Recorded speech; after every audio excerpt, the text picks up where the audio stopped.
Pemirsa, banyak cara yang bisa kita lakukan untuk dapat terus menyambung hidup di saat usia pensiun. Apa saja? Bersama saya Chandra Dewi, kita akan membahasnya tentunya dalam Cerdas 5 Menit. Dan di studio Metro Manulife saat ini saya telah ditemani oleh Bapak Nur Hasan Kurniawan atau Pak Nanang, Chief of Employee Benefits dari Manulife Indonesia. Selamat pagi Pak Nanang. Pak Nanang, ini ada pertanyaan dari penonton bernama Bapak Adam. Beliau baru saja pensiun dari jabatannya sebagai seorang PNS. Dan beliau mengatakan ada aset investasi hanya sebuah tabungan deposito dan juga sebuah properti. Namun saat ini jadi setelah pensiun hanya bergantung pada gaji ini Pak, gaji dari dana pensiun PNS per bulannya yang barangkali jumlahnya tidak seberapa. Nah, kiranya apa yang harus dilakukan beliau ya Pak Nanang? Kalau kita bicara PNS ya Mbak Andra ya, saat ini usia pensiunnya sudah naik ya. Sebelumnya 55, saat ini 58 tahun, mulai tahun kemarin. Nah tentunya Pak Adam itu tentunya sebelumnya kalau beliau sudah menabung daripada saat bekerja, tentunya dia bisa punya banyak dana yang bisa disisihkan pada saat dia pensiun. Tapi tentunya kalau saat ini tadi disebutkan Pak Adam, dia punya tabungan deposito dan punya bulanan yang dari taspen ya, tabungan pensiun. Tentunya bagaimana nanti Pak Adam nih bisa melakukan suatu inovasi, katakanlah berarti kan tadi ada properti, ada rumah, terus kemudian ada tabungan pensiun, itu untuk dicukupkan pada masa tuanya. Kenapa? Karena kalau kita bicara dari usia pensiun 58 tahun, kemudian rata-rata harapan hidup di Indonesia udah naik nih Mbak Andra, dari 67 ke 71 tahun. Jadi sehingga beliau harus punya cara bagaimana 12 tahun itu menyisihkan agar dia bisa hidup yang layak.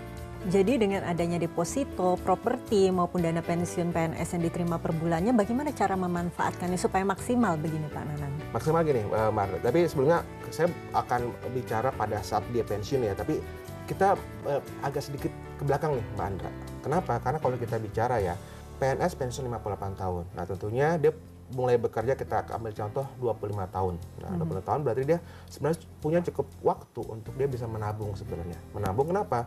Karena kalau kita bicara berapa sih jumlah penghasilan seseorang pada saat pensiun bisa hidup layak. Kita bicara namanya replacement ratio. Nah replacement ratio bagi seseorang bisa hidup dengan layak pada usia pensiun itu kurang lebih 70-80%. Sehingga kalau katakanlah penghasilan terakhirnya 10 juta, dia harus punya angka 7-8 juta untuk dia pada saat dia pensiun. Nah, bagaimana punya 7-8 juta adalah sudah menyiapkan nih terlebih dahulu Mbak Andra. Pada saat mau mulai bekerja sudah menyisihkan dengan komposisi 40-30-30. Jadi 40% adalah untuk kebutuhan dasar, 30% untuk menyicil, kalau misalnya ada hutang yang produktif seperti mobil, seperti properti, nah 30% untuk mencicil masa depan dalam bentuk dana pensiun dan asuransi. Oke, barangkali ini pemirsa di rumah juga pengen tahu kalau begitu cara menghitung dana pensiun yang mudah bagaimana ini supaya paling tidak waktu pensiun sudah bisa tenang hidupnya ya Pak ya. Oke, Mbak Andra.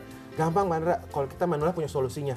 Gimana cara solusinya? Ada masuk ke website kita, ada manulifeindonesia.com, ada kalkulator pensiun, nah itu dimasukkan ekspektasi jumlah pada saat pensiun itu berapa, usia saat ini, terus kemudian kebutuhan pada saat pensiun berapa. Nanti ada hitungannya berapa yang dibutuhkan dan berapa yang harus dicicil untuk mencicil masa depan. Seperti pada usia berapa sebaiknya kita sudah mulai menghitung dana pensiun yang kita harapkan nantinya?